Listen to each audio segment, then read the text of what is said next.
រឿងនេះកើតឡើងនៅឆ្នាំ2001 22ឆ្នាំមុន23ឆ្នាំមុន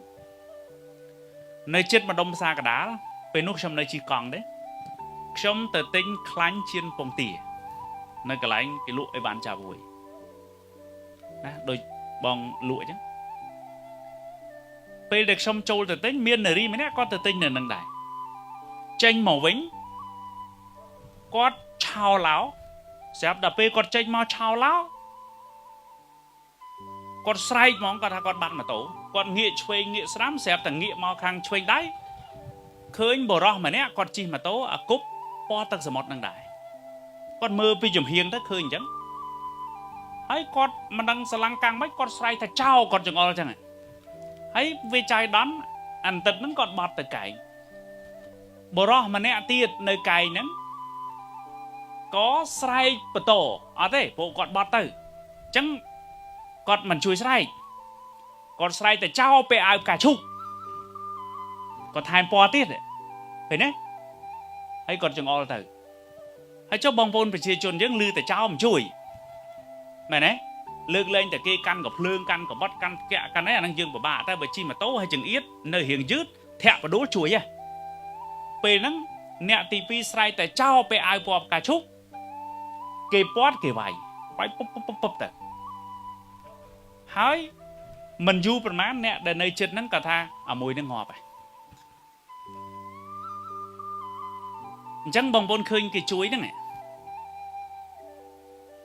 វាជាទឹកចិត្តរបស់ប្រជាជនធម្មតាតែឮថាជាចោលយើងអត់ស្រឡាញ់ទេមែនទេ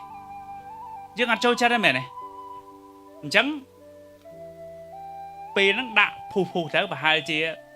ខ្ញុំមិនដឹងថាបងប្អូនជួយដាក់អត់ទេបាទពេលហ្នឹងនារីម្នាក់ហ្នឹងក៏គាត់ដើរទៅចិត្តហ្នឹងហើយគាត់មើលម៉ូតូផ្លាកលេខម៉ូតូហ្នឹងមិនមែនជាផ្លាកលេខម៉ូតូរបស់គាត់ទេតែជាម៉ូតូអាគប់ពណ៌ទឹកសមុទ្រដូចគ្នាតែផ្លាកលេខមិនមែនម៉ូតូគាត់ទេតែអន្តិតនោះស្លាប់ហើយសំណួរសួរថាតើបរោះម្នាក់ហ្នឹងគាត់ស្លាប់ដោយសារអ្នកណាគាត់ស្លាប់ដោយសារនរណារកមនុស្សសិនស្លាប់ដោយសារនារីនោះនារីនឹងអត់បានទៅវាយទេគាត់អត់មានបានទៅវាយម្ដាយទេបរោះទី2បរោះដែលស្រែកបតោហ្នឹងក៏អត់មានបានទៅវាយដែរចឹងបរោះហ្នឹងស្លាប់ដោយសារអ្នកណាស្លាប់ដោយសារអ្នកណានៅក្នុងហ្នឹងមានតួអង្គ3ទី1គឺនារីទី2គឺអ្នកស្រែកបតោទី3គឺអ្នកពាត់វាយ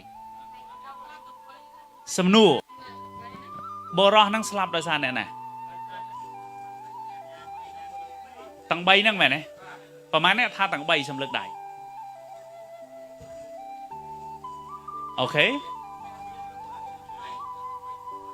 អ្នកដែលសម្លាប់ដោយផ្ទាល់ដៃយកជើងទៅធាក់គឺប្រជាជនដែលលឺគេស្រែកតែចោលហើយគាត់ពាត់បានគាត់វាយមែនទេពេលហ្នឹងគាត់វាយយកដោយក្រន់តែលឺគេស្រែកតែចោលអញ្ចឹងគាត់ប្រតិកម្មទៅលើពាក្យគាត់ថាគាត់វាយដោយសារអ្នកទី2វាស្រែកថានឹងចោល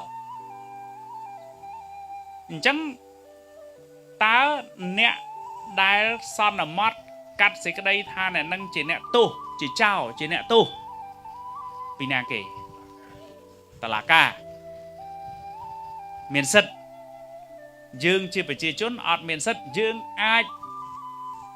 កំណត់មុខសញ្ញាថាគាត់ជាជនសង្ស័យតែគាត់មិនទាន់ជាអ្នកទោសទេមែនទេ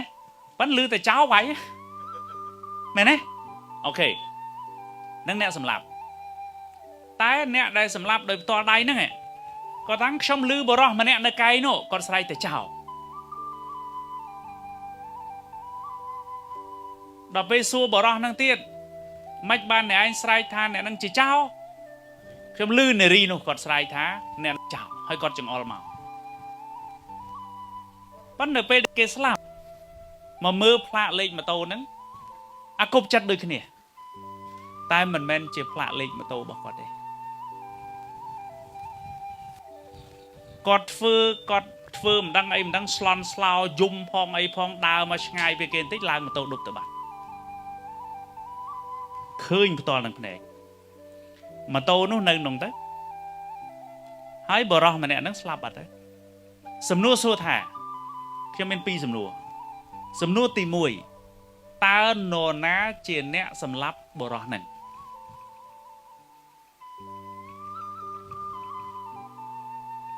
សំណួរទី2ការស្លាប់របស់បរោះម្នាក់ហ្នឹងអ្នកណាសងហើយស្រែកតែគេចោលផ្អែកទៅលើកត្តាអីខ្លះឃើញទេអានេះហើយជាវិបត្តិនៅលើបណ្ដាញសង្គមឃើញទេបងប្អូនរឿងនេះកើតឡើង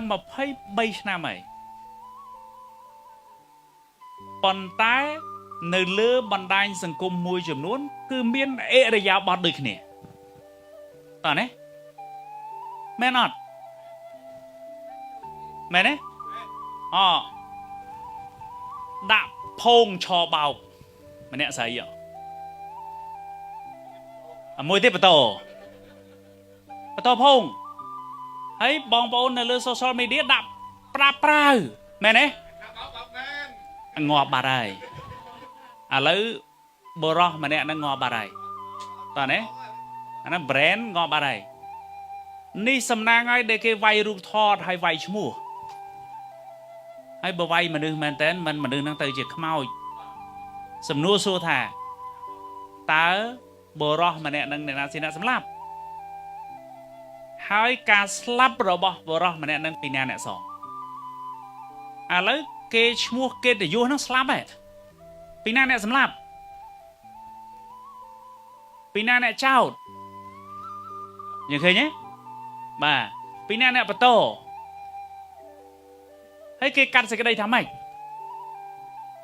យើងឃើញទេអានេះជាចំណុចមួយដែលបងប្អូនគួរសិក្សារៀនសូត្រយោងលើការយល់កន្លែងហ្នឹងខ្ញុំមានរឿងចំណេញ3ទី1ទឹកល្អក់មើលត្រីអត់តាន់ឃើញទេរងចាំទឹកថ្លាមើលផ្កាថ្មទី1ទី2មាសសុទ្ធមិនខ្លាចភ្លើងនោះមែនទេបងប៉ុន្តែវាទាមទារឲ្យយើងមានភាពជាអ្នកដឹកនាំមួយយ៉ាងដែលយើងអាចហែលឆ្លងផុតអាគ្រាលំបាកហ្នឹងបងឃើញទេហើយទី1ប៉ះពាល់ទៅដល់គេឈ្មោះកិត្តិយសមុខរបររបស់ខ្ញុំមកប្រើហ្នឹងវាយងាប់ហ្នឹងងាប់ហ៎ពីណាអ្នកសងកិត្តិយសក្រែងកិត្តិយសហ្នឹងថ្លៃជាងលុយតែមើលផ្លាកលេខមិនមែនផ្លាកលេខម៉ូតូនារីហ្នឹងទេតើណារាល់ការវិនិយោគកន្លែងផ្សេងគឺជាម៉ូតូអាគប់ចិត្តម៉ូតូអាគប់ពណ៌ទឹកសមុទ្រមែនទេប៉ុន្តែរាល់ការវិនិយោគមួយមានកន្លែងមានលេខកូដមានផ្លាកលេខខុសគ្នាតាមិនឲ្យតែអ្នកជិះអាគប់ចិត្តស្រែកតែចោលចឹងទាំងអស់ណាទៅមើលផ្លាកលេខជាងសិនតើណាតើយើងវិនិយោគនៅកន្លែងណាក្រុមហ៊ុនណាលុយប្រមាណកុងត្រាលេខប្រមាណហើយទឹកលុយយើងប្រមាណហើយគេមិនបង់ឲ្យយើងម៉េចយើងអត់បានយើងមានសិទ្ធិប្តឹងគេទៅតុលាការទៅ PM ទៅប៉ូលីសទៅអាជ្ញាធរមានសមត្ថកិច្ចទៅតើណាយល់ហ្នឹងឯងបាទនេះវិបត្តិសង្គមមួយដ៏ធំផ្លូវចិត្តផ្លូវចិត្តកន្លែងហ្នឹងខ្ញុំលើក case យកមកជូនបងប្អូនទាំងអស់គ្នាហើយ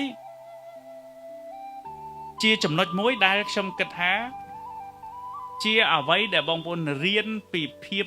នឹងណោរៀនយល់ពីស្ថានភាព